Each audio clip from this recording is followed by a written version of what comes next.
Calcutta high court ने अपने एक ऑर्डर के तहत 2016 में पश्चिम बंगाल सरकार के स्कूल सर्विस कमीशन में 25,000 से ज्यादा जिनकी एंट्री हुई थी और इम्पैनलमेंट हुआ था उनको पूरी तरह से रद्द कर दिया है।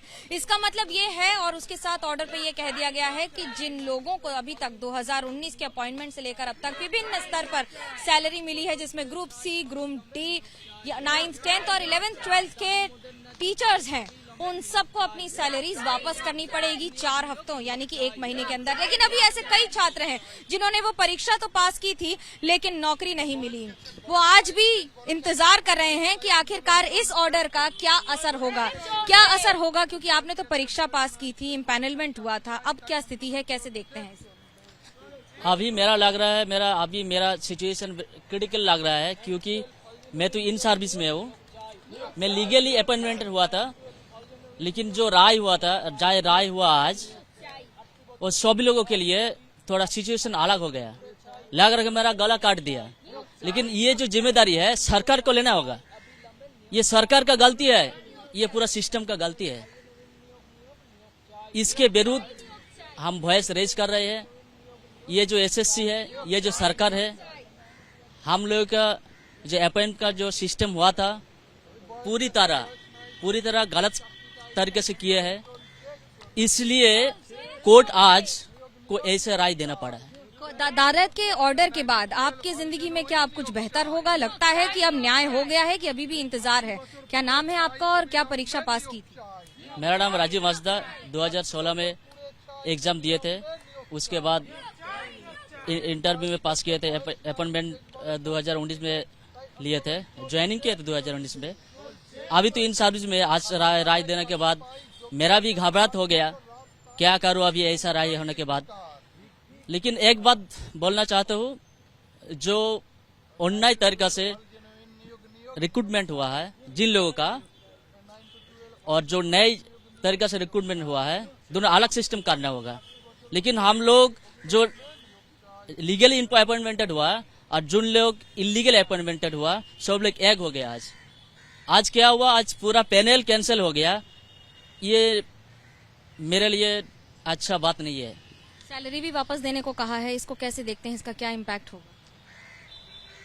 मेरा लगा कि सैलरी जिन्होंने इलीगल अपॉइंटेड हुआ था उनको भी सैलरी बैक करना होगा। सबको करना पड़ेगा। इंद्रदा, आप लोग सब एक साथ उम्मीदवारी कर रहे हैं और इसके खिलाफ आंदोलन कर रहे हैं इतने दिनों से, क्या इसका इम्पैक्ट होगा? देखिए, हम संग्रामी चौथो मंच के द्वारा ये आंदोलन चल रहा था, 1 साल के ऊपर हो गया आंदोलन। जो भाई बहनों को देख रहे हैं आप लोग, ये 11 महीने से 1135 डेज हो गया उसको आंदोलन का। लेकिन वो आंदोलन में जो उसको बेनिफिट होना चाहिए था वो बेनिफिट नहीं मिला, क्योंकि जो लीगल तरीके से कुछ भी नहीं हुआ है। इसका सरासर जो बात है, ये मुद्दा है सरकार और सरकार के द्वारा जो एसएससी कमीशन है, वो एसएससी कमीशन ठीक तरीके से, सही तरीके से रिक्रूटमेंट नहीं किया। इसलिए आज जो इन सर्विस है 25,753 जो इन सर्विस टीचर्स है और ग्रुप डी, ग्रुप सी है, उसका ओवरऑल सभी को निकाला दिया गया है। मगर हाईकोर्ट में राय दिया है, मान्यता देना पड़ेगा। लेकिन ये बात आपको मीडिया के तरफ से बोलना चाह रहे हैं कि जो लोग रिक्रूटमेंट के द्वारा स्कैम करके आ रहे हैं, तो उस लोगों को निकल देने के लिए जो तरीका अपनाना चाहिए वो तरीका अपनाए, राज्य सरकार अपनाए और एसएससी भी अपनाए।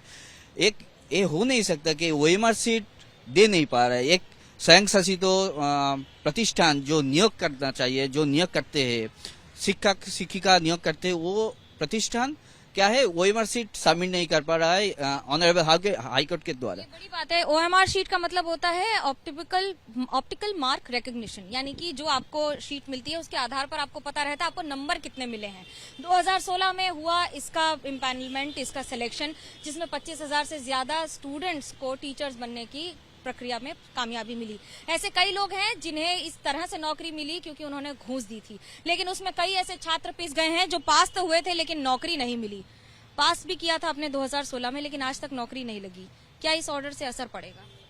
देखिए, हम पहले तो ये कहना चाहते हैं कि आज 1135 दिनों तक हम धरना कर रहे हैं। पहले हम जहां पर थे हम आज वहीं पर ही है, हमारा कोई सुराह नहीं हुआ। जो इलीगल तरीके से जिनको निकाला गया है उससे जो सच का प्रतिष्ठा वो हुआ है, जिसके लिए हम लोग इतने दिनों तक प्रोटेस्ट कर रहे हैं। लेकिन उसके साथ हम ये भी कहना चाहते हैं कि हम लोग जो फ्रेश हमारा जो OMR ठीक है, जो हम लोग मेरिट लिस्टेड कैंडिडेट से हमारा कोई सुराहा नहीं हुआ। हम ये कह सकते हैं कि हम लोग बहुत डिप्रेस्ड है, बहुत डिप्रेस्ड है। ऐसे बहुत सारे परिवार वाले हैं जो यहाँ साथ में हैं, पत्नी ने पास किया लेकिन पति यहाँ पर आंदोलन कर रहा है, क्या कुछ बदलेगा घर पर अब? मेरे वाइफ 2016 में एग्जाम में बैठी थी। एग्जाम के बाद ने आंसर की पब्लिश किया था। आंसर की में वो 52 आउट ऑफ 55 मिला था। बट जब रैंक पेश किया, पब्लिश किया, तब भी देखा जो वो 48 हो गया। आंसर की में 52 बट रैंक के समय देखा वो 48 एंड इंटरव्यू में उसको मिला ओनली 3 मार्क्स आउट ऑफ 10। तो उसके बाद बहुत अभी की स्थिति से आपके घर की स्थिति कुछ बदलेगी जो कलकत्ता हाई कोर्ट ने ऑर्डर दिया है उसके बाद? अभी टुडे आज तो ऑर्डर मिलने के बाद उसको मानसिक स्थिति अत्यंत गुरुगंभीर हो गया, रो रही है।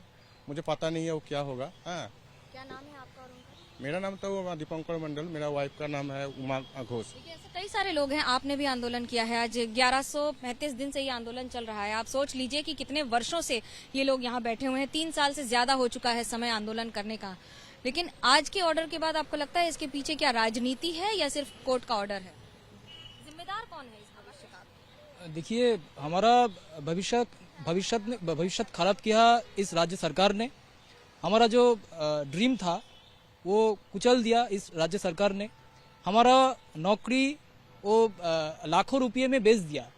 हम लोग जो नौकरी के लिए योग्य था, हम लोगों को डिप्राइव किया। और ये जो करप्शन है ये मल्टी लेयर्ड है।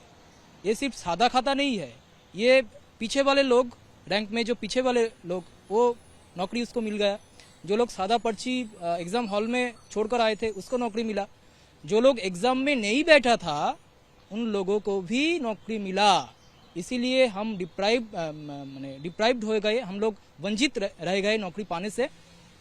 और हम लोग यहाँ पे धरना दे रहे हैं। और आपका पूरा नाम क्या है? जो परीक्षा पास की, किसके लिए पास की थी और उसके बाद क्या हुआ? जी, मेरा नाम अभिषेक सेन है। हम 2016 में एग्जाम दिए थे शिक्षक नियुक्ति के लिए, 11-12 कक्षा के लिए।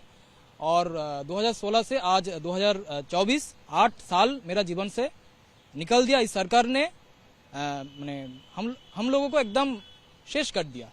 आपको कभी लगता है कुछ और कर लें, ये छोड़ दें? ये छोड़ भी नहीं पा रहे हैं, कहीं और जा भी नहीं पा रहे, ऐसा क्यों? क्यों छोड़ू?